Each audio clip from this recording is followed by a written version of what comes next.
皆さんごきげんよう、上川薫です。今回取り上げる話題は、中国の習近平国家主席が脳梗塞、脳卒中などで倒れたというフェイクニュースで荒稼ぎをしている人たちがいるというので、今回はファクトチェックを行っていこうと思います。なお、インターネットでは様々な情報が飛び交うものです。例えばつい最近では、トランプ氏の暗殺未遂事件が発生しました。その際には、犯人は中国人だと決めつけた人がいて、なるほどというふうに、それにすっかりと騙されてしまった人もかなりいたと言われています。ある特定の人物やある特定の集団だけが発する情報は、単純な間違いやもしくは意図した間違いといった情報発信も含まれていますから、ぜひとも気をつけなければなりません。前半ではファクトチェックしつつ、後半ではなぜそのようなことが多発するようになったかについて解説しておきましょう。それでは習近平国家主席の脳梗塞かという話について見ていきます。ファクトチェック。中国の習近平国家主席の数ヶ月前の写真が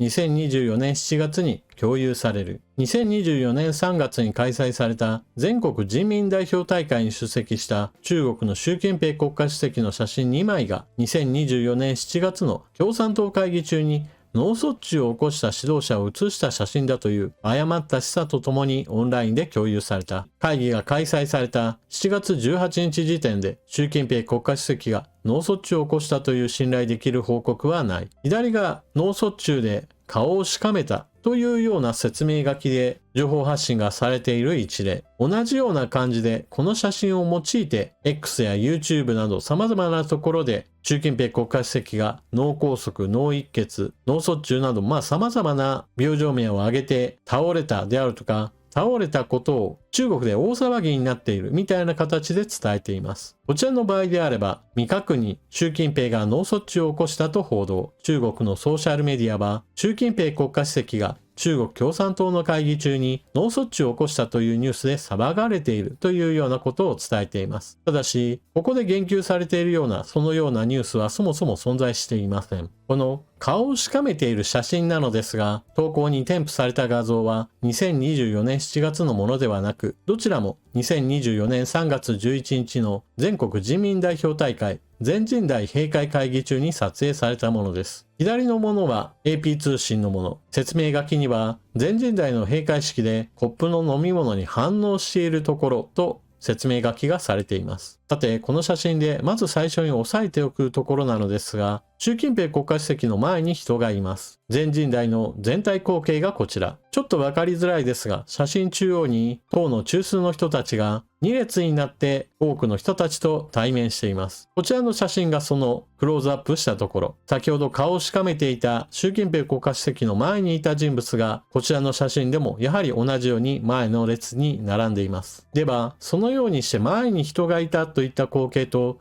7月18日に開催された会議、どのくらい差があるかといえば、こちらの写真がはっきりと表しています。今回開催された会議においては、党の中枢の人たちは一列になって横並び、そして習近平国家主席の前には誰もいません。あくまでも対面している人たちがいるだけです。こちらがアップにしたところ、やはり顔をしかめていたところとは全く異なっている予想がわかります。そして、拡散された写真2枚という話をしましたが、その1枚がこちらです。倒れた習近平氏に駆け寄ったかのように説明がされる写真なのですが、実際には先ほども述べたように7月18日に開催された会議ではなく、3月に開催された時のスタッフで習近平国家主席が着席するにあたっての最終チェックを行っているに過ぎません。じゃあ、あの顔をしかめたのは一体何だったのかというと、こちらはロイター通信に説明が残っています。ロイター通信では、習近平国家主席がコップの飲み物を口にすると、その後顔をしかめたというふうに説明していました。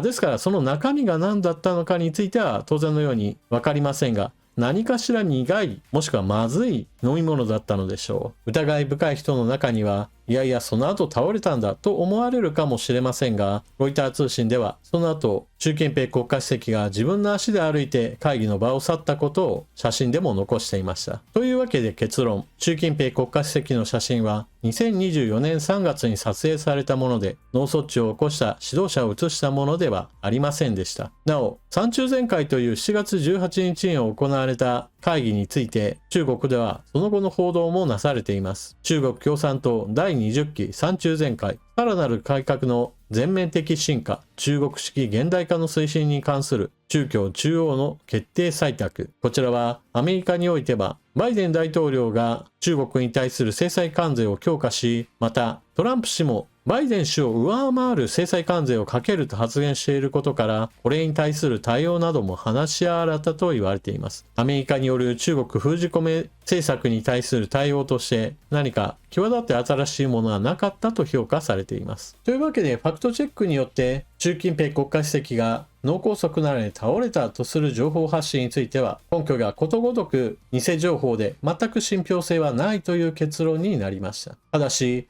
残念ながらそのような間違っていると思われる情報でもそうした情報を発信した側はそれなりの利益を得ていると見た方が良いでしょう。例えば X でも今ではインプレッションといってある程度の視聴数を稼げばそれに伴ってお金が支払われるシステムとなりました。脳梗塞で倒れたぞみたいな話をすればそれによって天罰てきめんだみたいなコメントを集めることができて実際に再生数も伸びています。今インターネットではこうした間違いやフェイクニュース、デマ、扇動、あからさまに間違った発言をすることによってビジネス化しお金を儲けるといった手法が確立されつつあります。例えば今回の話で言えば人はいつか死ぬものです。今のところ不死の人間は見つかってはいません。ですから毎日のようにあの人は死ぬんだといった話をし続ければそのうちいつかは当たってしまうわけです。これと似たような話として地震の予測といったものもあります。日本では毎日地震が起こっていますが、しかし大きな被害を出す地震といったものはそうそう毎日あるものではありません。しかし地震が起こると毎日言い続ければ実際に地震そのものは体感できないものも含めて毎日起こっていますから、いつか被害が出るような大きな地震が起きた時にほら見てみろ、私が言っていた通り地震が起きたではないかといったことであたかも当たったかのように装うことができるわけです。そしていつか地震が起こるという事実をもとにして不安に思っている人がいるわけですから、